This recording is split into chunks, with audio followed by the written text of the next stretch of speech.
With Street Fighter 6 coming out in a couple of months, I thought it would be fun to make a personal list of things I won't miss about Street Fighter 5. Street Fighter 5 had its long bumpy journey, but overall I would say the game was very enjoyable. At its current state, the game is very healthy and competitive for the most part. Despite this, there are some things that I won't miss about Street Fighter 5. Side note, if you guys haven't checked out my other video regarding 5 things I will miss about Street Fighter 5, please go check it out. The link is in the description below. Without further delay, here are my 5 things I won't miss about Street Fighter 5.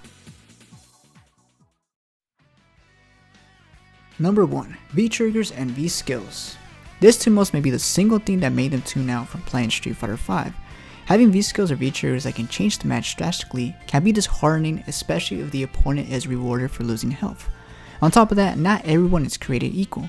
What I mean by this is that some people benefit more than others when they activate their V-trigger or use their V-skill. An example I can think of is Ryu when he came out. His V-skill is a parry that it lacked a frame advantage to make it usable. His V-trigger would deplete quickly with each fireball, and if he used a super, his V-trigger would deplete completely. Compare that to someone like Akuma who had an absorb parry that can cancel into hits. He also had a V-trigger that could cancel off a regular red fireball and would deplete slowly over time. Now, I know the game is a little more balanced, but some characters still lack firepower in this mechanic to keep up with those who are blessed. I am looking at you, Luke. I am looking at you.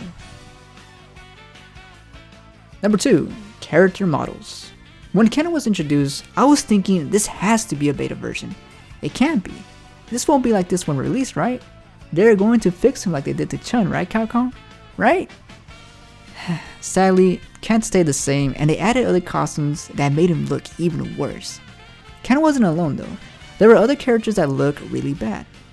To name a few, there was also Ed, Alex, Sakura, and I'm pretty sure you guys can think of other character models that did not look really good.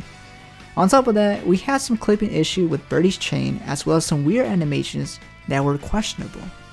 If Street Fighter 5 was a stepping stone for them to improve their character models, then I hope they never have any issues again. Number 3. Netcode. This is a big one for me, and I'm sure many of us can agree that online netcode is really important for a fighting game to stay relevant. Now, I know there are some exceptions to this rule, but for this sake, we're just going to keep it that, online is needed for Capcom to succeed, especially with Project L coming out. Capcom's Fighting Network, also known as CFN, was something that was implemented to this game, which for the most part was better than what we had with delay-based netcode. Despite that, there are still some stuttering issues, and sometimes the game would say that your opponent had a strong network connection, but when you play them, it would just stutter and roll back so much that it was borderline unplayable. Due to this, I have a whole list of people I had blacklisted because their connection was unplayable and frustrating to go against.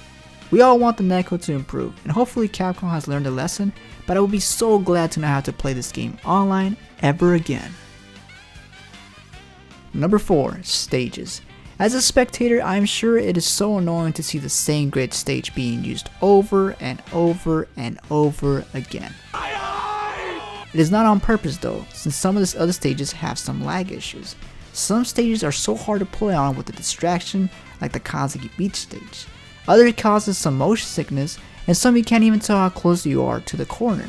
I will admit that some of my personal favorite stages are the Suzaku Castle in English manner, but unfortunately, some prefer to play the grid stage just to play it safe and not deal with any frame drops or distractions that can downplay the match. Number 5. Laura. Now, I won't lie, this one is very personal. Sean is my favorite Street Fighter character in the series, and knowing that Laura, who is Sean's older sister, made the roster over Sean really hurt my heart. It created this what if scenario. Adding more to it, I wasn't much of a fan of her style, which was a mixture of a brawler / grappler type. This reminded me a lot of how Makoto from Dirtstrike plays, which I always hated playing against her. One fireball. He knows better. Oh my God! This life bar stealer! They gotta lock this goon up!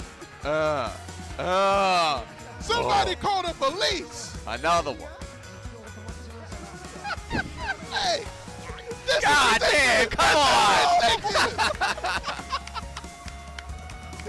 So her resemblance in style to Makoto and replacing Sean's spot in the roster really made me dislike her from the start. Having said all that, I still give a lot of respect to players that are able to make her work, since she is a hard read character in order to be successful like I don't. Now I know some people are a fan of her based on her looks, but I just hope Capcom decides to never bring her back. Please Capcom, for me, can you do me that solid? Just don't bring her back, please. Thank you. This concludes my personal 5 things I won't miss about Street Fighter V. Do you guys agree with the list? Is there anything you would add or change? Let me know in the comments below.